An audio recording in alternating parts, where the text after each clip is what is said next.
Assalamualaikum warahmatullahi wabarakatuh. Pada kesempatan kali ini, saya akan membahas materi metodologi penelitian akuntansi, khususnya di uji asumsi klasik dan uji linearitas berganda. Langsung saja saya munculkan slide-nya.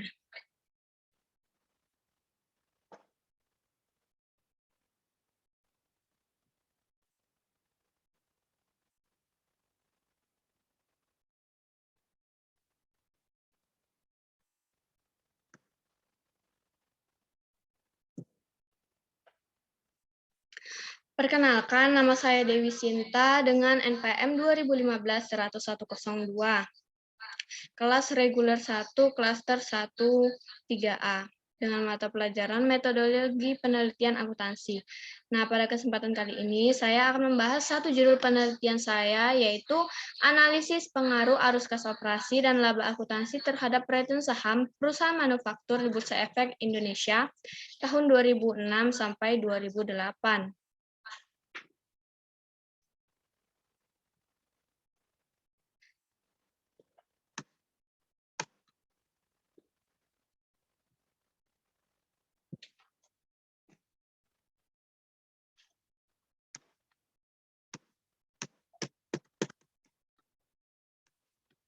Sebentar ya.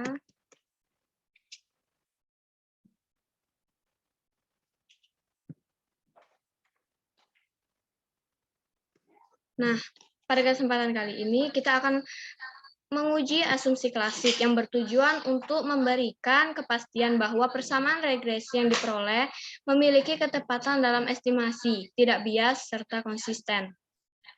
Nah, dalam uji asumsi klasik ini terdapat 4 uji. Yang pertama, uji normalitas, yang bertujuan untuk menguji apakah dalam model regresi, variabel terikat dan variabel bebas, kedua-duanya memiliki distribusi normal ataukah tidak.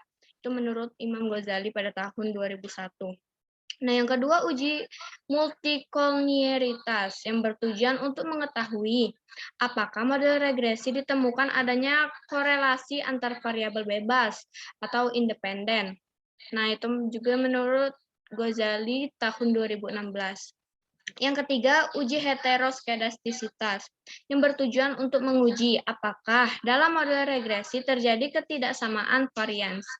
Tidak boleh terjadi heteroskedastisitas. Nah, ini benar. Dalam uji heteroskedastisitas, dia tidak boleh terjadi heteroskedastisitas. Nah, jika tidak terjadi heteroskedastisitas, maka data tersebut bisa dipakai. Yang keempat, uji autokorelasi. Digunakan karena data ini sifatnya bertahun-tahun atau cross-section, seperti judul penelitian saya itu dia dari 2006 sampai ke 2008. Jadi menggunakan uji autokorelasi. Nah, uji ini bertujuan untuk menguji apakah dalam regresi linear ada korelasi atau tidak. Nah, model regresi yang baik adalah regresi yang bebas dari autokorelasi. Itu menurut Santoso pada tahun 2002. Selanjutnya kita akan menguji regresi linear berganda. Metode pengujian ini melihat apakah ada pengaruh variabel terikat atau variabel Y yang dipengaruhi oleh variabel bebas atau X yang lebih dari satu. Untuk judul kita, karena ada laba akuntansi dan arus kas operasi. Jadi kita memakai uji linearitas berganda. Nah, dalam uji ini ada 3 uji juga. Yang pertama, uji determinasi, yang bertujuan untuk melihat besarnya determinasi variabel bebas mempengaruhi variabel terikat. Dan yang kedua, uji parsial atau uji T. Uji ini digunakan untuk melihat besarnya pengaruh masing-masing variabel bebas terhadap variabel terikat atau pengujian secara tunggal. Jadi uji ini secara masing-masing ya, secara sendiri-sendiri. Dan yang ketiga, uji simultan atau uji F. Uji ini bertujuan untuk melihat besarnya pengaruh secara bersama-sama atau serentak variabel bebas atau variabel X terhadap variabel terikatnya atau variabel Y. Oke, yang pertama itu uji asumsi klasik. Nah, di sini yang pertama itu uji normalitas. Menurut Imam Ghazali pada tahun 2011 halaman 161. Model regresi dikatakan berdistribusi normal jika data plotting atau titik-titik yang menggambarkan data sesungguhnya mengikuti garis diagonal. Dan pada data grafik histogram membentuk seperti lonceng. Nah, dalam uji normalitas ini ada dua cara. Yang pertama itu analisis grafik. Nah, di dalam analisis grafik juga terdapat dua analisis. Yang pertama probability plot dan yang kedua histogram. Nah, data ini saya ambil melalui SPSS. Sebentar saya munculkan.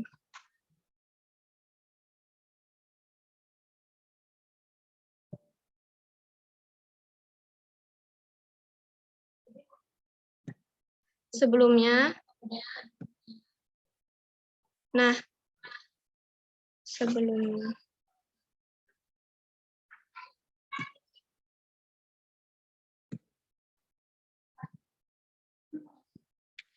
ini merupakan data atau sampel yang digunakan untuk diuji ke SPSS agar data tersebut bisa diketahui. Oke, langsung kita ke SPSS-nya.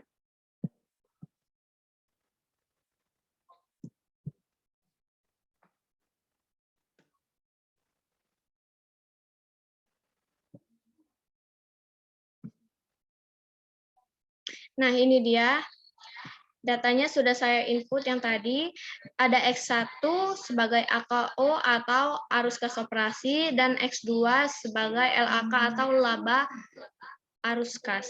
Dan variabel Y-nya yaitu return saham. Kita ke data view. Setelah kita klik analyze, regresi, kita klik linear. Oke, itu sudah saya atur tadi. Maka ini akan muncul.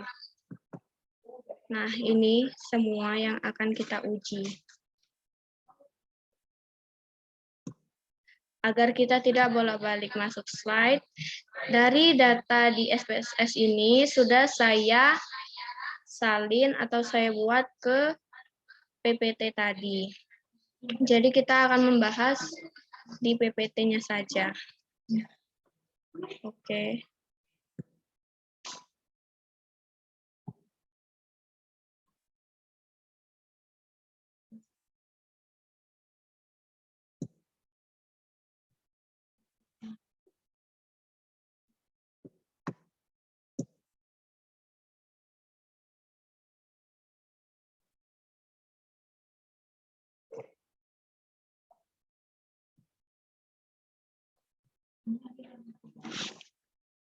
Nah, di sini terlihat PP plot ya.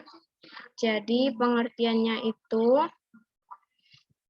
model regresi dikatakan berdistribusi normal jika data plotting atau titik-titik, nah ini titik-titik bulatnya ini yang ada pada tabel menggambarkan data sesungguhnya mengikuti garis diagonal, dan pada grafik histogram ini membentuk seperti lonceng. Nah, di sini terlihat bahwa titik-titik ini mengikuti garis diagonalnya. Dan histogramnya juga berbentuk seperti lonceng. Maka kesimpulan dari uji normalitas, model regresi ini berdistribusi normal. Oke, selanjutnya. Nah, di uji normalitas tadi, yang kedua ada analisis statistik. Di analisis statistik ini, dikatakan bahwa data penelitian berdistribusi normal dengan melihat nilai Kolmogorov-Smirnov Z yaitu sebesar lebih dari 0,05. Kita lihat nilainya. Dia sebesar 0,973 ini. Maka kesimpulan dari uji normalitas, model regresi berdistribusi normal karena nilai Kolmogorov-Smirnov Z sebesar 0,973 dan nilai asimsiknya sebesar 2, yaitu 0,3, lebih besar daripada 0,05. Maka Dilihat dari analisis statistik ini, datanya beregresi normal. Selanjutnya yang kedua itu uji mulkolinearitas. Menurut Imam Ghazali pada tahun 2011, halaman 107 sampai 108, tidak terjadi gejala multikolinearitas jika nilai toleransinya itu lebih besar daripada 0,100 dan nilai FIV-nya itu lebih kecil dari 10,00. Kita fokusnya itu melihat kepada nilai toleransi ini ya, dan FIV. Jadi, kesimpulan pada uji multikolinearitas ini tidak ada gejala multikolinearitas. Artinya data ini bersifat normal dan dapat dijadikan untuk sampel karena nilai toleransinya X1 dan X2-nya itu atau LAK sama AKO-nya itu sebesar 0,289 dan itu artinya lebih besar daripada 0,100. Kemudian nilai FIV-nya itu untuk X1 dan X2-nya juga sebesar 3,464 dan itu artinya lebih kecil daripada 10,00. Jadi data ini bersifat normal. Nah, yang ketiga itu uji heteroskedastisitas. Menurut Imam Ghazali pada tahun 2011, halaman 139, tidak terjadi heteroskedastisitas jika tidak ada pola yang jelas. Maksudnya itu pola yang bergelombang, melebar, kemudian menyempit. Nah, pada gambar scatter plot, ini dia scatter plotnya, titik-titiknya harus menyebar di atas dan di bawah angka 0 pada sumbu Y. Berarti ini angka 0 pada sumbu Y. Nah, kesimpulannya, pada uji heteroskedastisitas ini tidak ada gejala heteroskedastisitas karena data atau titik-titiknya ini menyebar dan tidak bergerombol. Baik, uji yang keempat yaitu uji autokorelasi. Jadi, menurut Imam Ghazali, pada tahun 2011, halaman 111, tidak ada gejala autokorelasi jika nilai Durbin-Watson terletak antara DU sampai dengan 4 dikurang DU. Kita lihat ini Durbin-Watsonnya sebesar 2,365. Nah, kesimpulannya dari uji autokorelasi ini, nilai DU dicari pada distribusi nilai tabel Durbin-Watson berdasarkan K2.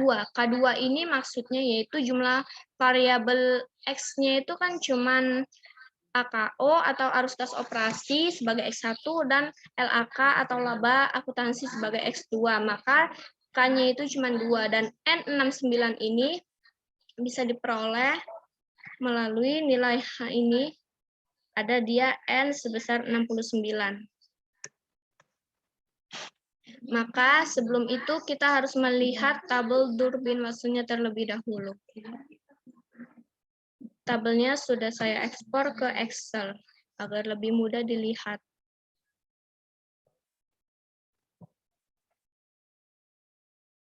Nah, ini merupakan tabel Durbin-Watson. Tadi datanya N-nya itu sebesar 69 dan kita melihat dari K2. Baik, kita akan scroll ke bawah. Data 69. Karena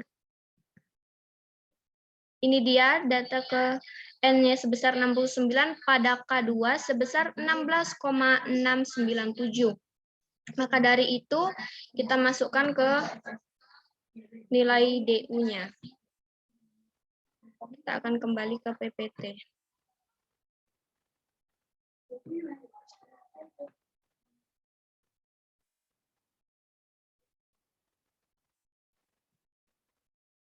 Nah, ini dia nilai Durbin-Watsonnya itu tadi kita lihat sebesar 16,697.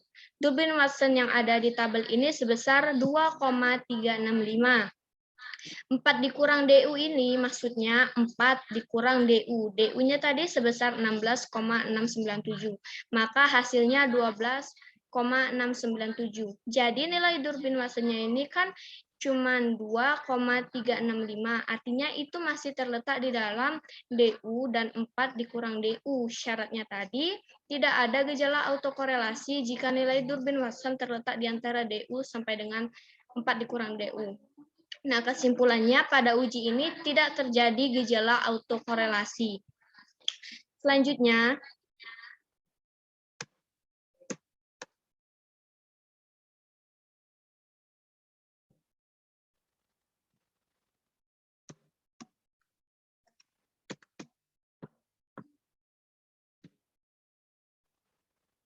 sebentar, saya akan share screen dulu.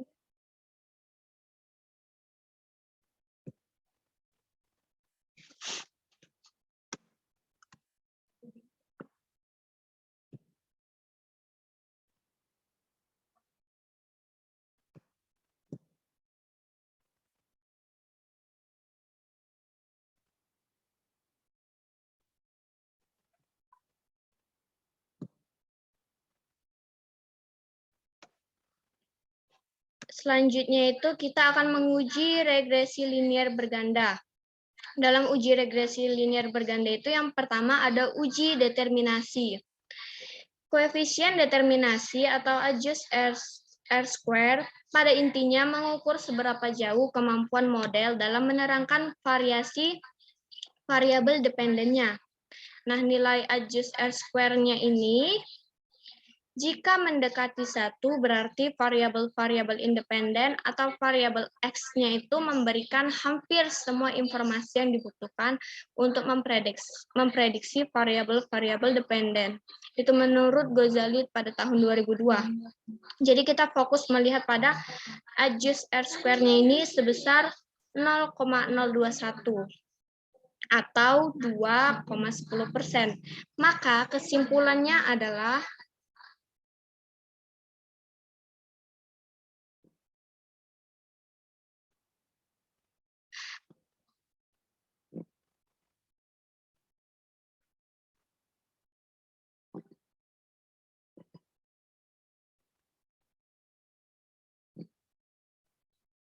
kesimpulannya, dari hasil perhitungan diperoleh nilai koefisien determinasi sebesar 0,021.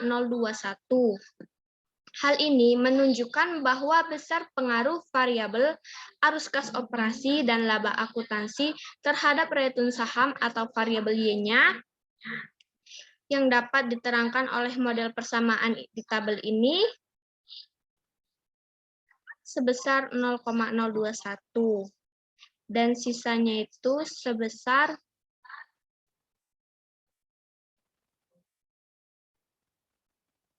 98,98%, sekitar 98%. Nah, 98%-nya itu dipengaruhi oleh faktor lain yang tidak dimaksudkan dalam model regresi ini. Misalnya seperti faktor ekonomi, faktor negara secara makro, faktor sentimen pasar, serta faktor politik negara lainnya.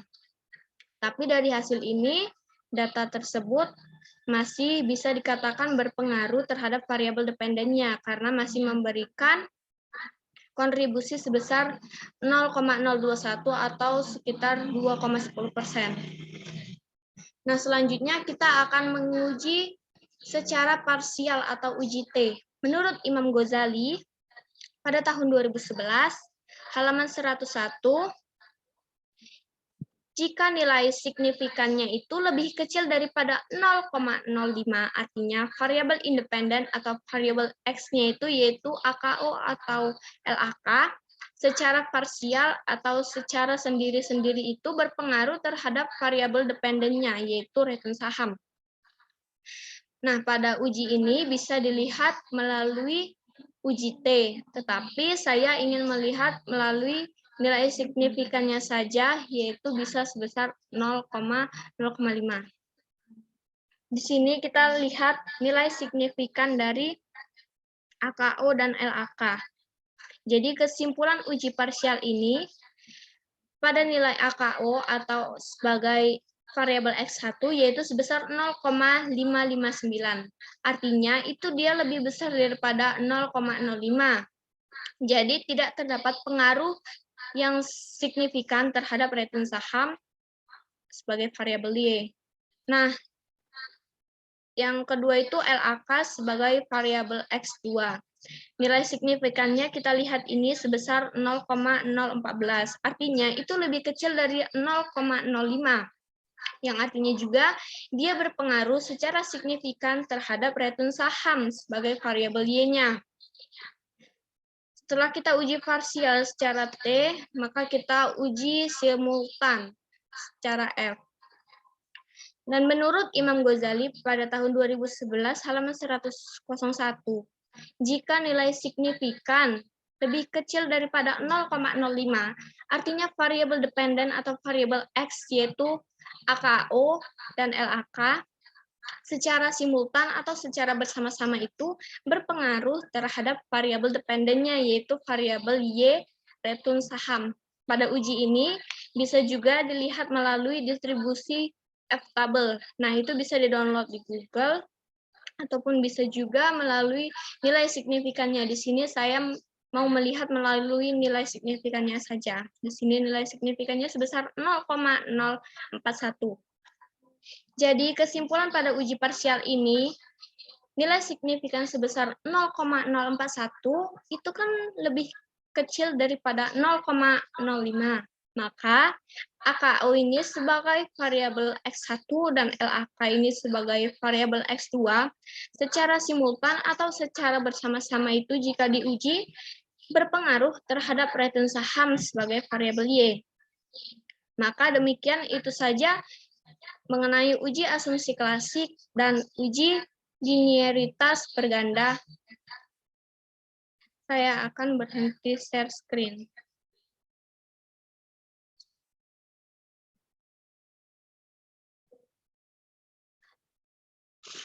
Mungkin itu saja yang dapat saya jelaskan pada kesempatan kali ini. Lebih dan kurangnya saya mohon maaf.